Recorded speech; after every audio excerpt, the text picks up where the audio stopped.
Hi, I'm David Schecter, and I'm in Chatsworth, California right now, unless I've been kidnapped since I recorded this video message last night.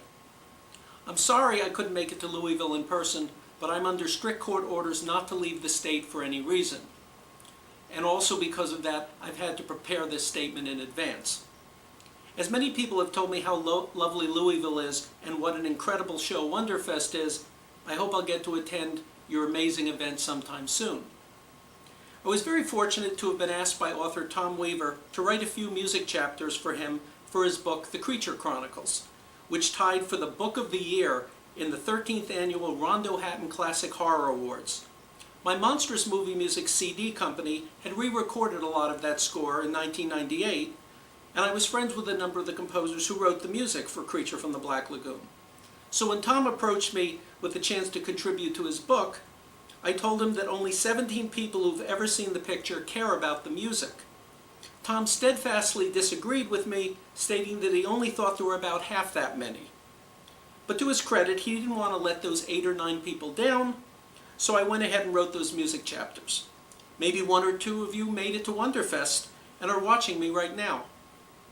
Tom lives in Sleepy Hollow, New York, which is only about 765 miles from Louisville, so he really could have taken a bus or a taxi to be there in person to accept the award, but Tom doesn't like to go out much because he's always surrounded by crazed fans who ask him questions about the Cat Creeps or Horror Island or the Mummy's Hand, and he really can't answer any of those questions unless he has access to Wikipedia at the time.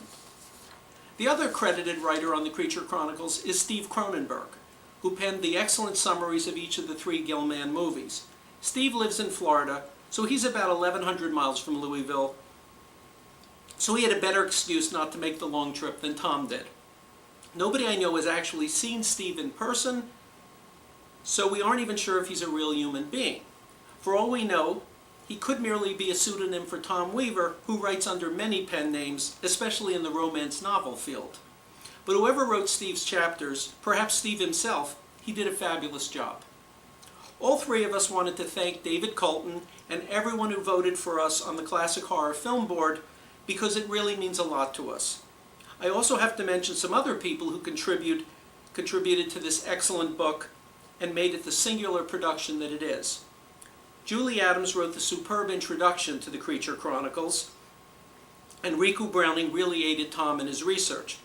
And of course, Bob Burns contributed a lot to the book as well, but he already has too many rondos already, so we decided to leave his name off the book, lest he get an even bigger head than he already has. Finally, a writer by the name of David Scow, who did a heck of a lot behind the scenes. I'm not sure if his name's pronounced Shao or Scow, but I prefer Scow because I remember seeing him scowling when he learned that his own book, The Outer Limits at 50, had not won for Book of the Year, but had merely tied the Creature Chronicles. Now, I'm not going to go into the fact that Tom and I have incontrovertible evidence that David stacked the ballot box with votes from dead people, including Rondo Hatton himself, in order to eke out a tie. Because ultimately, it's my wife's fault that we didn't win, as she forgot to vote for the Rondos this year. And that single vote would have left Mr. Scow a distant second. Anyway, Tom, Steve, and I would sincerely like to thank David Colton and his helpers for all they did in running this latest edition of the Rondo so flawlessly. We will treasure our awards for a long, long time. And I am personally indebted to Tom Weaver, who was kind enough to give me a credit on the book when my work only amounted to a month or 2, when he had been slaving away on this project for the past 35 years. Seriously. The book is as good as it is because of Tom's attention to detail and his fanaticism in getting to the original sources, which he did by interviewing so many people associated with the film when they were alive, and by contacting a few of them after they died via his Ouija board. And thanks to McFarland Publishing for realizing this was a book of epic proportions that deserved the very special treatment which they so obviously gave it. Hope you are all having a wonderful time at Wonderfest. Wish we could have been there.